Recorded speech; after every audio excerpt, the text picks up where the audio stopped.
gudoomiyaha baarlamaanka Soomaaliya ayaa ku dhawaaqay in laga doodi doono sharci muran badan oo ku gadaaman yahay gudoomiyaha golaha shacabka ee Jamhuuriyadda Soomaaliya mudane Maxamed Mursal Sheekh Cabdiraxmaan ayaa markii ugu horeysay waxa uu ka hadlay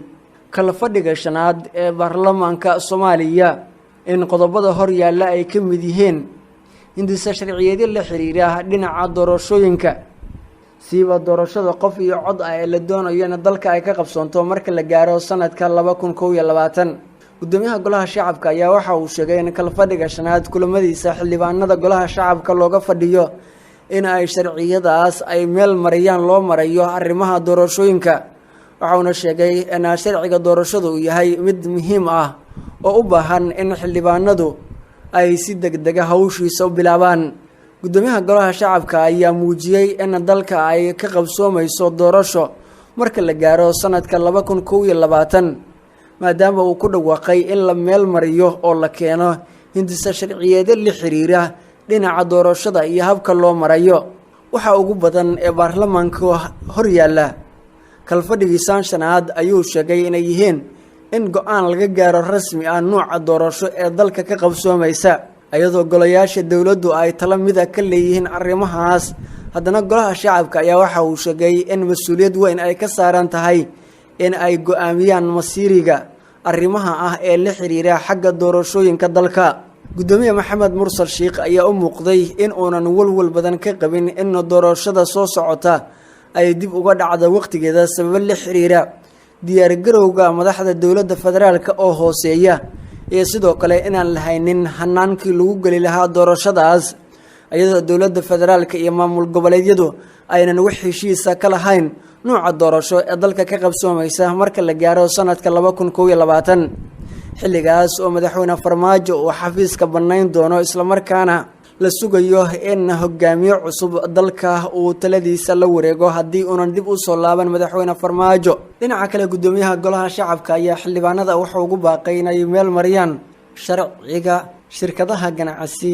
kaas oo akhrintiisa kala duwan ay socoto waxaana sheegay in sharcigaas oo la meel mariya dalka uu horseedayo horumarinta dhaqaalaha wax soo saarka dhinaca warshadaha iyo maalgashiga golaha shacabkana waxa uu sheegay in mas'uuliyad ay ka saaran tahay inay dalka ku jiheeyaan wadada horumarka ee dhowr iyo 20 sano ee la soo dhaafay Soomaaliya ay seegnayd shaki badan ayaa waxa uu ka muuqdaa qaabka loo marayo doorasho dalka ka qabsoonta marka la gaaro sanadka 2022 xildhibaanada golaha shacabka ee gudoomiye Mursal uu hogaaminayo ayaa qaarkood ka soo horjeeda habka dawladda federaalku xilligan ay wax u wado sidoo kale maamul goboleedyada ayaan talo laga siinin hanaanka doorasho ee dalka ka qabsoomaysa iyo nooca ay noqonayso iyo in doorashadu meesha ay ka bixi doonto midnaba laakiin gudoomiye Maxamed Mursal Sheekh ayaa u muuqday in xildhibaanada uu ka dalbanayo in ay arintaas ay bilaabaan shaqadeeda wali qaybihii hore warkeena ayaanu daawadayaal ku guda jirnay imankana ra'iisul wasaaraha xukuumadda Soomaaliya ayaa shir degdeg ah iskugu yeeray taliyayaasha ciidamada qalabka sida iyo sidoo kale wasiirka difaaca ee Soomaaliya ra'iisul wasaaraha xukuumadda Soomaaliya mudane Xasan Cali Khayre ayaa shir degdeg ah iskugu yeeray taliyayaasha ciidamada xoogga dalka Soomaaliyeed ee qaybaha kala duwan ee dalka ka howlgala iyo sidoo kale wasiirka difaaca Soomaaliya amar dambe waxaa looga hadlay kulan dhex maray ra'iisul wasaaraha iyo sidoo kale talisyada ciidamada xoogga dalka iyo wasiirka gaashaandhigga arrimo la xiriira sidii loo xoojin lahaa howlgallada ciidamadu ay wadaan iyo sidoo kale in ammaan lagu soo dabaalo guud ahaan dalka kulankani waxa uu yimi xilli ra'iisul wasaare Xasan Cali Khayre xildhibaano badan ay doonayaan inuu meesha ka baxo isla markaana kursiga uu iskaga dago xildhibaanadaas oo dhowr ujeedo doonaya in uu ra'iisul wasaaruhu midkood uu meesha kaga baxo inuu xilka iska casilo isla markaana uu ku dhawaaqo inuu iskaga tagay golaha xukuumadda iyo sidoo kale in xildhibaanadu ay meel mariyaan oo ay golaha shacabka hor keenaan muushin xilka qaadis ah oo kalsoonida loogala laabanayo ra'iisul wasaare Xasan Cali Khayre iyo xukuumaddiisa kulankan ayaa u muuqday inuu yahay mid ra'iisul wasaaruhu uu doonayo inuu ku daboolo dhaliilo badan oo maalmihii dambe loo soo jeedinayay dawladda uu hogaamiyo madaxweyne Farmaajo ra'iisul wasaaraha ayaa taliyayaasha ciidamada waxa uu kala hadlay sidii dib u habayn loogu sameyn lahaa ciidamada xoogga dalka Soomaaliyeed iyo howlgallada xilligan ka socda gobolada Koonfurta iyo bartamaha Soomaaliya ee dhanka Al-Shabaab taliyaashii ciidamada ayaa su-aalo laga weydiiyey arrimaha xilligan la xiriira hanaanka howlgallada ay u socdaan iyo qaabka ay u howlgalaan ciidamada xoogga dalka Soomaaliyeed qaybahooda kala duwan ee gobolada dalka. waxaa sidoo kale kulanka warbixin looga dhageystay sida wararku ay tilmaamayaan wasiir ku-xigeenka wasaaradda gaashaandhigga oo matalayay wasiirka difaaca Soomaaliya, kaas oo ra'iisul wasaaraha uu sheegay in wasaaradda difaaca xilligan ay ku howlan tahay howlo adag oo dhinaca amniga ah, isla markaana ay doonayso inay xaqiijiso meelo badan oo horeyba al-shabaab loogala wareegay iyo sidoo kale kuwa xilligan qorshuhu yahay in shabaabka lagala wareego. sidoo kale kulanka waxaa qayb ka ahaa oo asna warbixin dhinaca maaliyadda laga dhageystay wasiir dowlaha wasaaradda maaliyadda ee xukuumadda Soomaaliya oo ka warbixiyay qarashaadka iyo mushaaraadka ciidamada xoogga dalka Soomaaliyeed ku baxa tirakoobka oo dawladdu ay waday iyo halka uu marayay. ra'iisul wasaaraha xukuumadda Soomaaliya ayaa taliyaashii ciidamada wuxuu kula dardaarmay inay xoojiyaan amniga dalka, isla markaana waqti kooban ayaa ku soo afjaraan al-shabaabka ka dagaalama deegaano ka tirsan gobolada Shabeellooyinka oo daris la ah magaalada Muqdisho. khilaaf xooggan oo xagga sharciga ah ayaa ka dhex taagan garyaqaanka guud iyo wasiirka arrimaha gudaha ee Soomaaliya. garyaqaanka guud ee dowladda federaalka Soomaaliya Dr. Cusmaan Cilmi Guuleed ayaa sheegay in hanti dhowrka guud ee qaranka uusan wax sharci u haysanin in uu baaris ku sameeyo xisaabaadka maamulka gobolka Banaadir. waraaq ka soo baxday xafiiska garyaqaanka guud ee qaranka Soomaaliya oo looga jawaab celinayay waraaq horey wasiirka arrimaha gudaha iyo federaalka uu u diray, isla markaana ahayd in baaris sanadeed lagu sameeyo dowladda hoose ee Xamar, ayaa waraaqdaas waxaa ka soo horjeestay garyaqaanka guud ee qaranka Soomaaliya. garyaqaanka guud ee qaranka ayaa ka soo horjeestay baarista uu wado hanti dhowraha guud ee qaranka iyo sidoo kale waraaqda uu diray wasiirka arrimaha gudaha ee Soomaaliya ee lagu ogolaaday in baaris lagu sameeyo gudoomiyaha gobolka Banaadir oo baaris lagu sameynayo xisaabaha canshuuraadka iyo dakhliga kale ee dawladda hoose soo gala ee magaalada Muqdisho, isla markaana la doonayo in sharciga la waafajiyo si looga dhowrsado musuqmaasuq iyo wax isdabamarsiin iyo maamul xumo lagu sameeyo. waraaqda ka soo baxday garyaqaanka guud ee qaranka ayaa xafiiska hanti dhowrka maamul goboleedyada waxaa lagu eedeeyay in gobolka Banaadir ay ula dhaqmaan isku si, isla markaana xafiiska garyaqaanka guud ee qaranka ayaa dalbaday in lagu dhaqmo qodobka 114 ee dastuurka ku-meel gaarka ee dalka, kaas oo ka hadlaya habka loo marayo baarista iyo sidoo kale waxyaabaha la xiriira.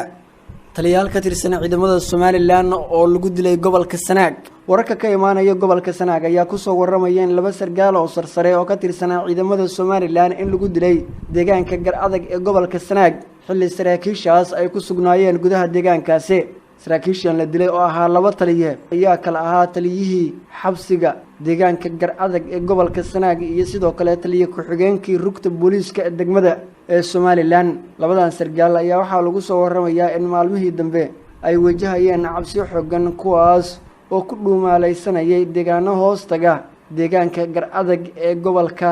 Sanaag ee lagu dilay. dilka taliyaashan ayaa waxa uu daba socday kadib markii uu shalay xabsiga degmada Ciiragaabo uu ku dhex dhintay maxbuus loo soo qabtay maanduuriyaal siiba maanduuriyaha qamriga. warar la helaya ayaa waxaa intaas ay ku sii darayaan in labada taliye ee la dilay dilkooda ay ka dambeeyeen koox maleeshiya beleed ah oo hubeysan, kuwaas oo weerar ku qaaday xilli ay ku sugnaayeen deegaanka Garadag iyo aagiisa. waxaana la sheegay in maleeshiyadaas ay ku hayb tahay marxuumka ku geeriyooday xabsiga dhexe ee magaalada Ciiragaabo ee xarunta gobolka Sanaag. labadan sargaal ee la dilay ayaa ka soo jeeda gobolka Awdal ee Somaliland, waxaana halkaas lagu soo waramayaa in ciidamada ammaanku ay baaris dheer ay ka wadaan arrimaha la xiriira dilka loo geystay saraakiishaas iyo cidda beegsatay sidii ay gacanta ugu soo dhigi lahaayeen. dowladda Masar ayaa ku soo biirtay wadamada Carabeed ee doonaya inay xiriir gaar ah ay la sameystaan maamul goboleedyada dalka ka jira. madaxweynaha Puntland Siciid Cabdullaahi Dini ayaa qasriga madaxtooyada ee magaalada Garowe waxa uu ku qaabilay wafdi ballaaran oo hogaaminayay safiirka dowladda Masar ee Soomaaliya Maxamed Ibrahim Nazar. madaxweynaha Puntland oo ka warbixiyay kulankaas ayaa waxa uu sheegay in labada dhinac ay ka wada hadleen arrimo dhowr ah oo dan weyn ay ugu jirto Puntland iyo dowladda Masar. madaxweyne Dini ayaa sheegay in uu uga mahad celinayo safiirka dowladda Masar booqashada uu ku tagay magaalada Garowe waxaana sidoo kale sheegay in labada dhinac ay ka wada hadleen arrimo dhowr ah oo la xiriira dhinacyada iskaashiga horumarinta dhaqaalaha iyo sidoo kale kobcinta dhinaca amniga ee dalka Soomaaliya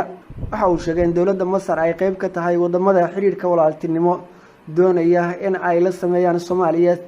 isla markaana Puntland ay rajo weyn ka qabto in ay xoojiso xiriirka ay la wadaagto madaxweyne Dini ayaa sidoo kale waxa uu sheegay in safiirka Masar sidoo kale ay ka wada hadleen arrimo la xiriira kobcinta xiriirka dhaqaale siiba dhinaca ganacsiga ee Puntland iyo dowladda Masar dhinacyada horumarinta caafimaadka waxbarashada cadaaladda iyo kalluumaysiga iyo dhinacyada kale ee kheyraadka badda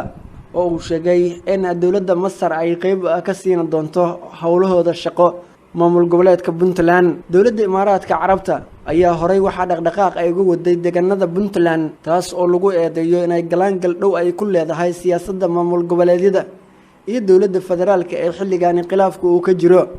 dowladda Masar ayaana u muuqatay xilligan in ay bilowday dhaqdhaqaaq dhinaceeda oo ku aadan in ay xiriir ay la samaysato dowlad goboleedyada socdaalka safiirka dowladda Masar oo uu ku tagay deegaanada Puntland ayaa sidoo kale waxaa la filayaa in uu xoojiyo xiriirka ka dhaxeeya Puntland iyo dowladda Masar ciidamada militariga Soomaaliya ayaa la wareegay deegaano dhowr ah al-shabaab ay kaga sugnaayeen gobolka Jubbada Hoose ciidamada xoogga dalka Soomaaliyeed ayaa la wareegay deegaano dhowr ah oo ka tirsan gobolka Jubbada Hoose isla markaana al-shabaab ay maamulayeen ciidamada xoogga ayaa la xaqiijiyay in la wareegeen magaalada Xagar oo ka tirsan gobolka Jubbada Hoose isla markaana ay kula wareegeen dagaal saacado qaatay waxaana sidoo kale taliska ciidamada xoogga Soomaaliya ay sheegeen in ay ku sii jeedaan deegaano horle oo ka tirsan gobolka waxaana sidoo kale ay tilmaameen in al-shabaabka halka ku sugan ay wadaan iska caabin xoogan oo ku aadan in ciidamada xoogga ay ka hortagaan ugu dambeyntiina daawadayaal basaaso weyn oo u shaqeynaya dowladda Imaaraadka Carabta ayaa isku daldalay wadanka Turkiga mid ka mid ah laba nin oo ku eedeysanaa inay ahaayeen basaasiin u shaqeynaya dowladda Imaaraadka Carabta ayaa la xaqiijiyay inuu isku dhex dilay xabsi ku yaala gudaha magaalada Istanbul ee wadanka Turkiga sida uu daabacay wargeyska Daily Sabah ee ka soo baxa dalka Turkiga ninkan oo ku eedeysnaa in uu ahaa jaajuuse ama basaase ayaa isku qaarajiyay xabsiga dhexdiisa waxaana wargeysku inta hadalkiisa ku sii daray in sirdoonka Turkiga ay ninkan iyo nin kaleba ay qabteen